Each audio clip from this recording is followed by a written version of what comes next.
আপনারা দেখছেন আন্তর্জাতিক সংবাদ টিভি ইউটিউব চ্যানেল। জানাবো আজকের কিছু বাছাই করা গুরুত্বপূর্ণ খবর। প্রধান সংবাদগুলি জানার আগে দেখে নিন আজকের সংবাদ শিরোনাম। ভারতকে রুখতে রকেট ফোর্স গঠন করল পাকিস্তান। পাকিস্তান সেনাবাহিনীর রকেট ফোর্স কমান্ড গঠনের ঘোষণা দিয়েছেন দেশটির প্রধানমন্ত্রী শেহবাজ শরীফ। ৭৮তম স্বাধীনতা দিবসের প্রাক্কালে পাকিস্তান সেনাবাহিনীর এই কমান্ড প্রতিষ্ঠার ঘোষণা দেওয়া হয়। আধুনিক প্রযুক্তি সম্পন্ন এই ফোর্স শত্রুকে সব দিক থেকে আঘাত হানতে সক্ষম। বার্তা সংস্থা রয়টার্সের এক প্রতিবেদনে এই খবর জানানো হয়েছে। ২০ আগস্ট কাবুলে পাকিস্তান, চীন, আফগানিস্তান পররাষ্ট্রমন্ত্রীদের বৈঠক। পাকিস্তান, আফগানিস্তান ও চীনের পররাষ্ট্রমন্ত্রীরা আগামী ২০ আগস্ট আফগানিস্তানের রাজধানী কাবুলে ত্রিপক্ষীয় বৈঠকে বসবেন। বৃহস্পতিবার জিও নিউজকে একাধিক কূটনৈতিক সূত্র এই তথ্য নিশ্চিত করেছে। পুতিনের সঙ্গে বৈঠকের আগে ভয়ঙ্কর পরিণতির কথা বললেন ট্রাম্প। কিসের ইঙ্গিত দিলেন? পুতিন যুদ্ধ না থামালে ভয়ঙ্কর পরিণতি হবে, হুঙ্কার ট্রাম্পের। রাশিয়ার প্রেসিডেন্টের সঙ্গে মুখোমুখি আলোচনায় বসার আগে যুদ্ধ না থামালে পরিণতি কি হবে তা শুনিয়ে রাখলেন মার্কিন প্রেসিডেন্ট ডোনাল্ড ট্রাম্প। এবার কোন দিকে মোড় নেবে দুদেশের সম্পর্ক? সংসদ ভেঙে দিন, ফের নির্বাচন হোক, এসআইআর বিতর্ক নিয়ে মোদী সরকারকে অভিষেকের কড়া চ্যালেঞ্জ। পরিণতি ভয়ঙ্কর হবে, পাকিস্তানকে সমঝে চলার হুঁশিয়ারি ভারতের। পাক সেনা প্রধানের দিকে আবার তোপ দাগল ভারত। নিজেদের ব্যর্থতা ঢাকতে ভারত বিরোধী উস্কানি দিচ্ছেন বলে পাকিস্তানের ফিল্ড মার্শাল আসিম মুনিরের বিরুদ্ধে অভিযোগ তুলল নয়াদিল্লি সাউথ ব্লক। বিহারের কথা শুনেছে, আশা করব বাংলার কথা সুপ্রিম কোর্ট শুনবে। এসআইআর এর আধার কার্ড নিয়ে মমতা।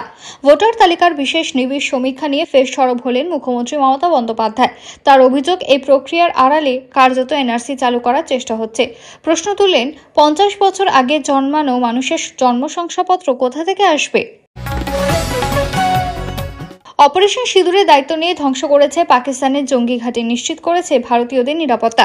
৯ জওয়ান পাচ্ছেন বীরচক্র। দেশ জুড়ে স্বাধীনতা দিবসের প্রাক্কালে উৎসব শুরু হওয়ার সঙ্গে সঙ্গে বৃহস্পতিবার কেন্দ্রীয় সরকার অপারেশন সিঁদুর চলাকালীন দেশের সেবায় অসাধারণ সাহসিকতার জন্য ৯ জন ভারতীয় বায়ুসেনার জওয়ানকে বীরচক্র সম্মান প্রদান করেছে। নতুন ভূমিকায় পাকিস্তানের মুরিদকে এবং ভাওয়ালপুরে জঙ্গি গোষ্ঠীর সদর দপ্তর ও পার্শ্ববর্তী দেশের সামরিক ঘাঁটিগুলোকে লক্ষ্য করে অভিযান চালানো ফাইটার পাইলট সহ ৯ জন ভারতীয় বায়ুসেনার বীর জওয়ানকে বীরচক্র প্রদান করা হয়েছে। মমতাকে উন্মাদ ও বেচারাম মান্নাকে ডাকাত বলে কটাক্ষ শুভেন্দুর, পাল্টা জবাব বেচারামের। ফিলিস্তিনিদের দক্ষিণ সুদানে স্থানান্তরের পরিকল্পনা করছে ইসরায়েল। ইসরায়েল গাজার ফিলিস্তিনিদের দক্ষিণ সুদানে স্থানান্তরের পরিকল্পনা করছে, যা নতুন এক মানবিক এবং রাজনৈতিক সংকট তৈরি করতে পারে। বিষয়টি সামনে এসেছে যখন ইসরায়েলি প্রধানমন্ত্রী বেঞ্জামিন নেতানিয়াহুর নেতৃত্বাধীন মন্ত্রিসভায় পরিকল্পনার জন্য দক্ষিণ সুদানের সঙ্গে আলোচনা শুরু করেছে। নাগরিক হওয়ার আগে ভোটার সোনিয়া, বিজেপির অভিযোগ উড়িয়ে প্রমাণ দিল কংগ্রেস। যে কোনো দুঃসাহসিক আচরণের পরিণতি বেদনাদায়ক। পরমাণু যুদ্ধ নিয়ে পাকিস্তানকে হুঁশিয়ারি ভারতের। ভারতের বিরুদ্ধে পরমাণু যুদ্ধের হুমকি পাকিস্তানের। গত রবিবার ভারতে পরমাণু হামলার হুমকি দিয়েছিলেন পাক সেনাপ্রধান আসিম মুনির। এমনকি সে দেশের প্রাক্তন বিদেশমন্ত্রী বিলাওয়াল ভুট্টো যুদ্ধের হুমকি দিয়েছেন। এবার পরমাণু হুমকির জবাব দিল ভারত। কোনো ধরনের দুঃসাহসিক আচরণ করলে যন্ত্রণাময় পরিণতি ভুগতে হবে পাকিস্তানকে, বলছেন জয়সওয়াল। চিন্তায় পাকিস্তান বাংলাদেশ, রাতের ঘুম কেড়ে ভারত সফরে চীনের বিদেশমন্ত্রী। সুপ্রিম ডেডলাইনের চাপে কমিশন এসআইআর এর খসড়া তালিকা নিয়ে বড় ঘোষণা শীর্ষ আদালতের। বিহারের এসআইআর চ্যালেঞ্জ মামলা গত মঙ্গলবার এবং বুধবারের পর আজ বৃহস্পতিবারও শুনানি শুরু হয়েছিল সুপ্রিমে।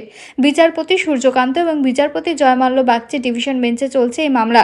আর সেই মামলাতেই বিচারপতিদের তরফ থেকে আজ কড়া নির্দেশ দেওয়া হলো কমিশনকে।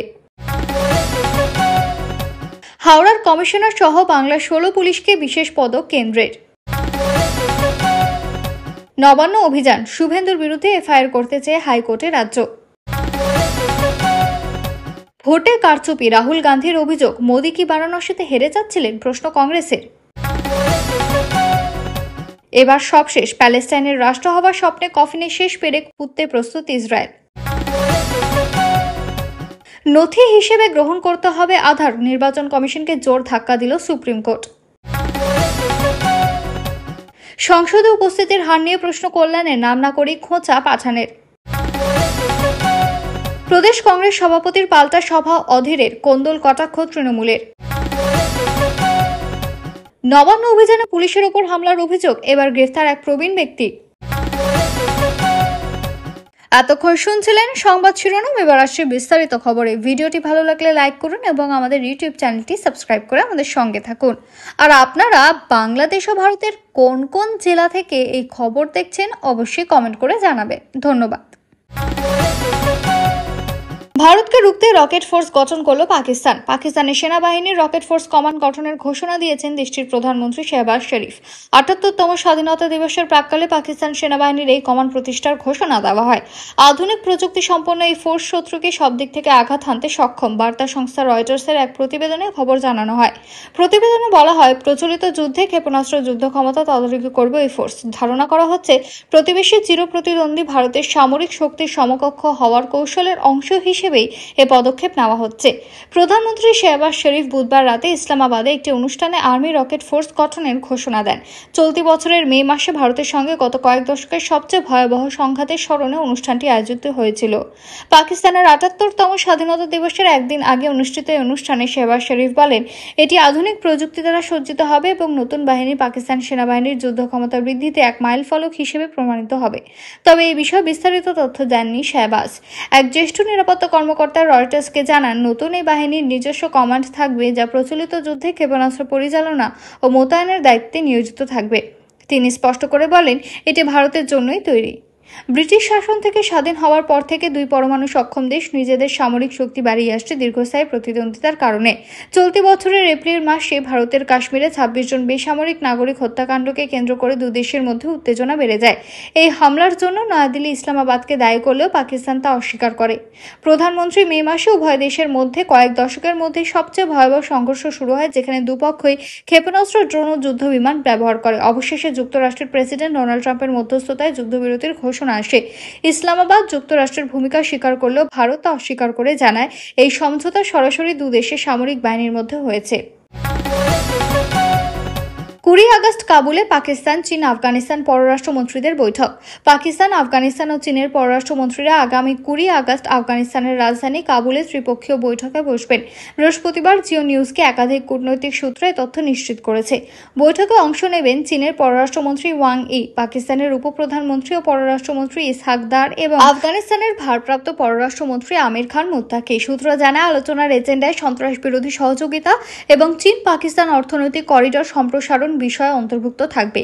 এর আগে চলতি মাসের ৫ আগস্ট আফগানিস্তানের ভারপ্রাপ্ত পররাষ্ট্রমন্ত্রীর পাকিস্তান সফরের কথা থাকলেও প্রযুক্তিগত কারণ দেখিয়ে তা বাতিল করা হয়। পরে জানা যায়, মুত্তাকি জাতিসংঘে তালিকাভুক্ত তালেবান সদস্য হওয়ায় জাতিসংঘ নিরাপত্তা পরিষদ সফরের অনুমতি দেয়নি। সূত্র আরও জানায়, কাবুল বৈঠকের পরদিন চীনের পররাষ্ট্রমন্ত্রী পাকিস্তান সফরে যাবেন বলে আশা করা হচ্ছে।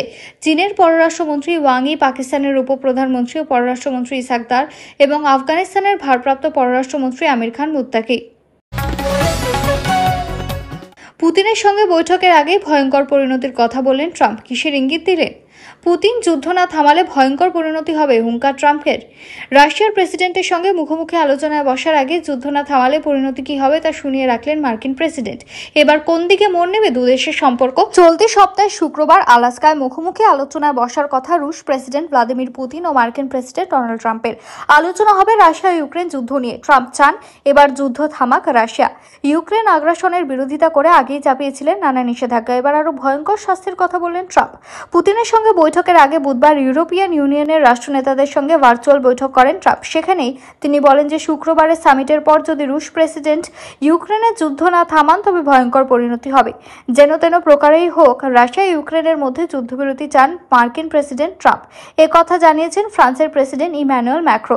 তিনি বলেন যে বৈঠকে ট্রাম্প জানিয়েছেন দুদেশের মধ্যে সীমান্ত নিয়ে যে সমস্যা রয়েছে সে সংক্রান্ত আলোচনার সিদ্ধান্ত একমাত্র ইউক্রেনের প্রেসিডেন্টই নেবেন। শুক্রবারের বৈঠকের পর ট্রাম্প রাশিয়া, আমেরিকা ও ইউক্রেনের মধ্যে ত্রিপাক্ষিক বৈঠকের প্রস্তাবও দেবেন। ওই বৈঠকেই আবার ছিলেন ইউক্রেনের প্রেসিডেন্ট ভ্লাদিমির জেলেনস্কি। তিনি সকলকে বলেন যে ট্রাম্পের সঙ্গে সাক্ষাতের আগে পুতিন চাপ বাড়ানোর চেষ্টা করছেন। ইউক্রেন দখল করে নেওয়ার ক্ষমতা রাখে তার দেশে, বার্তা দিতে চাইছেন। জেলেনস্কির দাবি, আমেরিকা সহ বিভিন্ন দেশে নিষেধাজ্ঞায় রাশিয়ার কিছু যায় আসে না। কথা বলে পুতিন সকলকে বোকা বানানোর চেষ্টা করছেন। জেলেনস্কি বলেন, পুতিন এমন আচরণ করছেন যেন এই নিষেধাজ্ঞায় তার কিছু যায় আসে না, কিন্তু বাস্তবে নিষেধাজ্ঞা খুবই কার্যকর। রাশিয়ার যুদ্ধ অর্থনীতিকে বড় ধাক্কা দিচ্ছে। প্রসঙ্গত বুধবারের ইউরোপীয় ইউনিয়নের বৈঠকে যোগ দেওয়ার আগেই জেলেনস্কি বলেছেন যে রাশিয়ার যুদ্ধ থামাতে চাওয়ার আগ্রহের কোনো চিহ্ন নেই। ট্রাম্প যেন বৈঠকে রাশিয়ার ওপর চাপ সৃষ্টি করে তাকে যুদ্ধ থামাতে বাধ্য করেন, এ কথাই বললেন ইউক্রেনের প্রেসিডেন্ট। পরিণতি ভয়ঙ্কর হবে, পাকিস্তানকে সমঝে চলার হুঁশিয়ারি ভারতের। পাক সেনা প্রধানের দিকে আবার তোপ দাগল ভারত। নিজেদের ব্যর্থতা ঢাকতে ভারত বিরোধী উস্কানি দিচ্ছে বলে পাকিস্তানের ফিল্ড মার্শাল আসিম মুনিরের বিরুদ্ধে অভিযোগ তুলল নয়াদিল্লি সাউথ ব্লক। বৃহস্পতিবার দেশের বিদেশ মন্ত্রকের মুখপাত্র রণধীর জয়সওয়াল বলেন, পাকিস্তানের তরফ থেকে আমরা বারবার ভারতের বিরুদ্ধে যুদ্ধের উস্কানি ও ঘৃণা ভাষণ দেখতে পাচ্ছি। নিজেদের ব্যর্থতা ঢেকে ভারত বিরোধী উস্কানি ছড়াতেই এটাই ওদের বরাবরের মোডাস অপারেন্ডি বা কৌশল। এরপরে পাকিস্তানকে সমঝে চলার বার্তা দেন বিদেশ মন্ত্রকের মুখপাত্র। হুঁশিয়ারির সুরে তিনি বলেন, আগেও দেখেছি, আবারও বলে রাখছি, যে কোনো দুঃসাহসিক পদক্ষেপের পরিণতি খুবই ভয়ঙ্কর হবে। ওয়াকিবহাল মহল বলছে, পাকিস্তানকে অপারেশন সিঁদুরের কথা মনে করিয়ে দিয়ে এই হুমকি দিয়েছে নয়াদিল্লি। কিন্তু মৌখিক বোমা চালাচালি আবার কবে শুরু হলো? গোটা ঘটনার সূত্রপাত পাকিস্তানের ফিল্ড মার্শাল আসিম মুনিরের মার্কিন সফরের মধ্য দিয়ে। সেখানে উচ্চ পর্যায়ের সেনা আধিকারিকের সঙ্গে সাক্ষাতের পর পায়ে যেন বাড়তি জমি পেয়ে যান তিনি। তার মধ্যে আবার এটা ছিল প্রায় 2 মাসের ব্যবধানে মুনিরের তৃতীয় সফর। সুতরাং বুকে যে গর্বে ফুলবে তা কোনো সন্দেহই নেই। বিতর্কে যাওয়ার জন্য নয়, বরং মন্তব্যে। দ্বিতীয়বারের সফরে গিয়ে বিস্ফোরক মন্তব্য করে বসেন আসিম মুনির। মার্কিন যুক্তরাষ্ট্রে একটি নৈশভোজের অনুষ্ঠান সেরে ইঙ্গিতে ভারতের বিরুদ্ধে পরমাণু হুঁশিয়ারি দিতে শোনা যায় তাকে। তার কথায়, আমরা পরমাণু শক্তিধর দেশ। যদি মনে হয় আমরা শেষ হয়ে যাব, তাহলে আমরা গোটা বিশ্বকে নিয়েই ধ্বংস হব। এরপর ভারতের সিন্ধু চুক্তি স্থগিত প্রসঙ্গে তিনি বলেন, ভারত বাঁধ তৈরি করুক, আমরা অপেক্ষা করছি। বাঁধ তৈরি হলে 10টা মিসাইল ছুড়ে তা ধ্বংস করে দেব। ওটা ওদের পৈতৃক সম্পত্তি নয়। বিহারের কথা শুনেছে, আশা করব বাংলার কথা সুপ্রিম কোর্ট শুনবে। এসআইআর এর আধার কার্ড নিয়ে মমতা ভোটার তালিকার বিশেষ নিবিড় সমীক্ষা নিয়ে ফের সরব হলেন মুখ্যমন্ত্রী। তার অভিযোগ, এই প্রক্রিয়ার আড়ালে কার্যত এনআরসি চালু করার চেষ্টা হচ্ছে। প্রশ্ন তুললেন, 50 বছর আগে জন্মানো মানুষের জন্ম শংসাপত্র কোথা থেকে আসবে? বৃহস্পতিবার সন্ধ্যায় বেহালায় পাক স্বাধীনতা দিবসের মঞ্চে দাঁড়িয়ে মমতা বলেন, ভোটার তালিকার ইস্যুতে প্রথম প্রতিবাদ করেছিলাম আমরা। আমাদের দলের পক্ষ থেকে সুপ্রিম কোর্টে মামলা হয়েছে। আমরাও আদালতে নিজেদের অবস্থান জানাচ্ছি। এসআইআর মানে এনআরসি। মুখ্যমন্ত্রী দাবি, ভোটার তালিকা সংশোধনের জন্য যেসব নথি চাওয়া হচ্ছে তা সাধারণ মানুষের কাছে সহজলভ্য নয়। তার প্রশ্ন, কজনের কাছে প্যান কার্ড বা পাসপোর্ট আছে? 1982 সালে যারা জন্মেছেন তাদের অধিকাংশেরই জন্ম বাড়িতে। তখন কি হাসপাতালে ডেলিভারি হতো? আমরাও তো জন্ম শংসাপত্র নেই। কমিশন কেন আধার কার্ডকে প্রমাণপত্র হিসেবে গ্রহণ করছে না, তা নিয়েও ক্ষোভ প্রকাশ করেন তিনি। বস্তুত বিহারের বিশেষ নিবিড় পুনর্বিবেচনা প্রক্রিয়ায় ভোটার তালিকা থেকে নাম মুছে যাওয়া মানুষের জন্য বড় স্বস্তির বার্তা দিয়েছে সুপ্রিম কোর্ট। বৃহস্পতিবার বিচারপতি সূর্যকান্ত জয়মাল্য বাগচির বেঞ্চ অন্তর্বর্তী নির্দেশে জানিয়েছে, যাদের নাম ভোটার তালিকা থেকে বাদ পড়েছে তারা আপত্তি জানাতে আধার কার্ড জমা দিতে পারবেন। এই দিন মমতা সেই প্রসঙ্গে বলেন, বিহারে খানিকটা ছাড় দিয়েছে শীর্ষ আদালত। বাংলার ক্ষেত্রে ব্যাপারটা বিবেচনা করা হবে নিশ্চয়ই।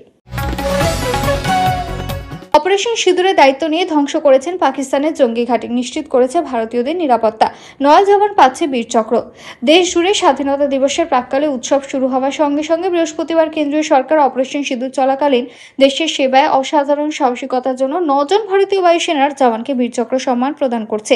নতুন ভূমিকায় পাকিস্তানের মুরিদকে ভাওয়ালপুরে জঙ্গি গোষ্ঠীর সদর দপ্তর এবং পার্শ্ববর্তী দেশের সামরিক ঘাঁটিগুলিকে লক্ষ্য করে অভিযান চালানো ফাইটার পাইলট সহ 9 জন ভারতীয় বায়ুসেনার বীর জওয়ানকে বীর চক্র প্রদান করা হচ্ছে।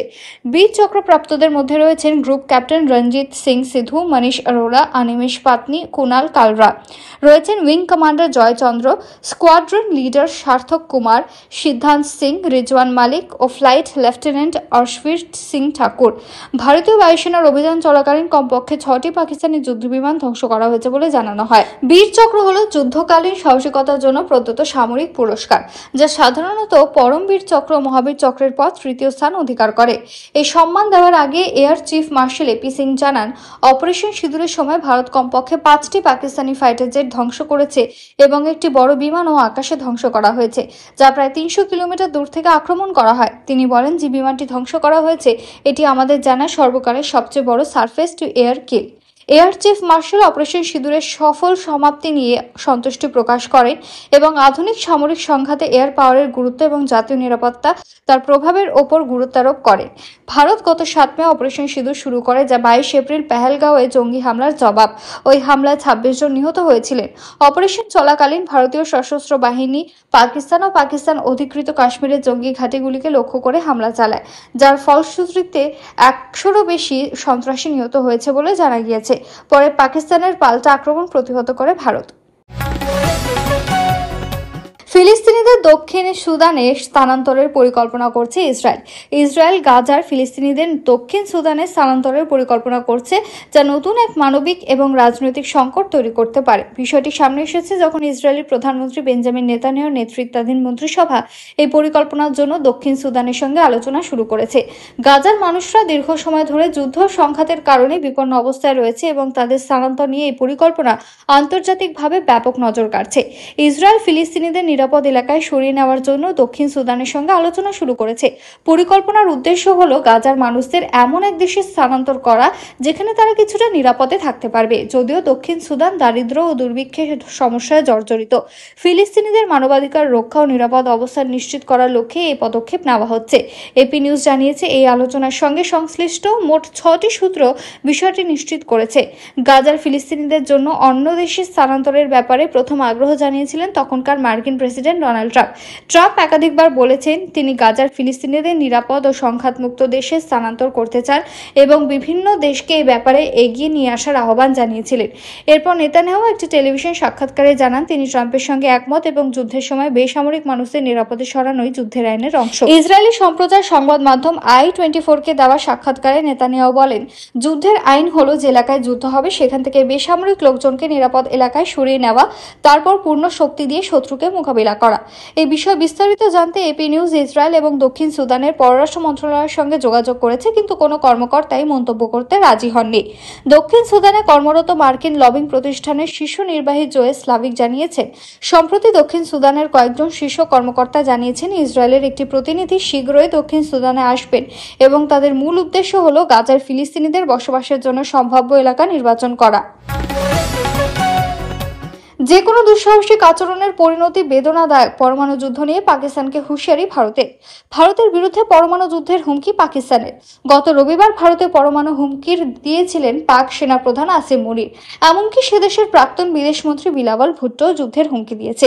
এবার পরমাণু হুমকির জবাব দিল ভারত। কোনো ধরনের দুঃসাহসিক আচরণ করলে যন্ত্রণাময় পরিণতি ভুগতে হবে পাকিস্তানকে, বলেছেন জয়সওয়াল।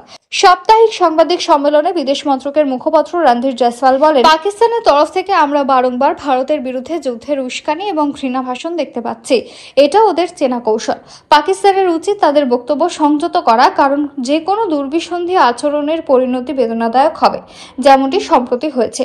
গত মে মাসে পাকিস্তানের বিরুদ্ধে ভারত যে সেনা অভিযান চালিয়েছিল, এই ক্ষেত্রে সেই অপারেশন সিঁদুরের কথাই মনে করিয়ে দিতে চেয়েছেন বিদেশ মন্ত্রকের মুখপাত্র।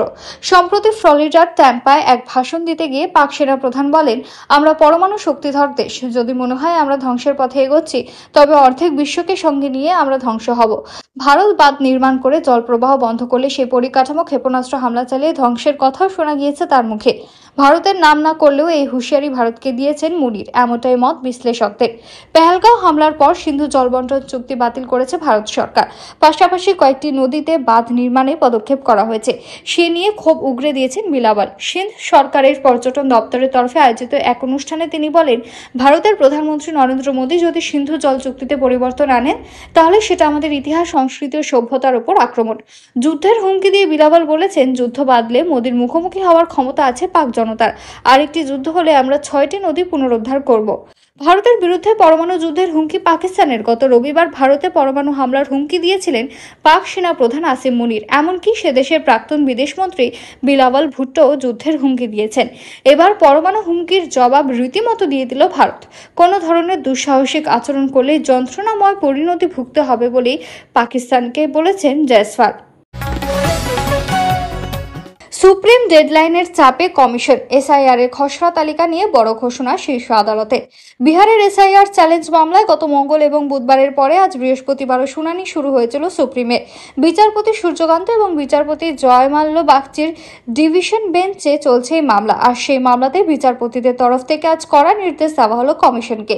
জানা যাচ্ছে আগামী 19 তারিখ অর্থাৎ মঙ্গলবারের মধ্যে বিহারের নিবিড় সংশোধনী থেকে দেওয়া 65 লক্ষ নামের প্রকাশ করতে হবে কমিশনকে। আজ বিরতির পর পুনরায় শুনানি শুরু হতে বিচারপতি জয়মাল্য বাগচি কমিশনের তরফে থাকা আইনজীবীকে প্রশ্ন করেন এই ভোটার তালিকায় কতজন রয়েছেন এবং কতজন বাদ পড়েছেন। এর উত্তরে কমিশনের তরফে আইনজীবী রাকেশ ত্রিবেদী বলেন, বিহারে মোট 7.89 কোটি ভোটার রয়েছে, যার মধ্যে খসড়া তালিকায় নাম উঠেছে 7.24 কোটি ভোটারের। নাম বাদ পড়েছে 65 লক্ষ জনের, যাদের মধ্যে মৃত 22 লক্ষ। এরপরে বিচারপতিদের তরফ থেকে আগামী মঙ্গলবারের মধ্যে বাদ পড়া 65 লক্ষের নাম প্রকাশ করার নির্দেশ দেওয়া হয়। পাশাপাশি প্রকাশিত এই তালিকায় বুথের নাম উল্লেখ করার কথা জানিয়েও দেওয়া হয় আদালতের তরফে, যেন এপিক নাম্বার দিলে সহজেই খোঁজ করলে পাওয়া যায়।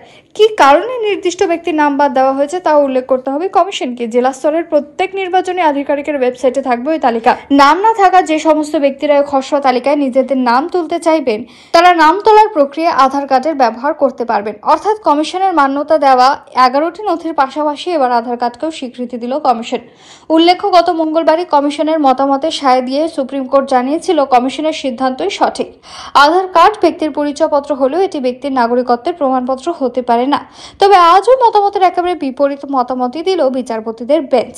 জানা যাচ্ছে আগামী 19 তারিখ অর্থাৎ মঙ্গলবারের মধ্যে বিহারের নিবিড় সংশোধনী থেকে বাদ যাওয়া 65 লক্ষ মানুষের নাম প্রকাশ করতে হবে কমিশনকে। আজ বিরতির পর পুনরায় শুনানি শুরু হতেই বিচারপতি জয়মাল্য বাগচি কমিশনের তরফে থাকা আইনজীবীকে প্রশ্ন করেন এই ভোটার তালিকায় কতজন রয়েছেন আর কতজন বাদ পড়েছেন। এর উত্তরে কমিশনের তরফে আইনজীবী রাকেশ ত্রিবেদী বলেন, বিহারে মোট 7.89 কোটি ভোটার রয়েছে, যার মধ্যে খসড়া তালিকায় নাম উঠেছে 7.24 কোটি ভোটারের। নাম বাদ পড়েছে 65 লক্ষ জনের, যাদের মধ্যে মৃত 22 লক্ষ। এরপরে বিচারপতিদের তরফ থেকে আগামী মঙ্গলবারের মধ্যে ওই বাদ পড়া 65 লক্ষের নাম প্রকাশ করার নির্দেশ দেওয়া হয়।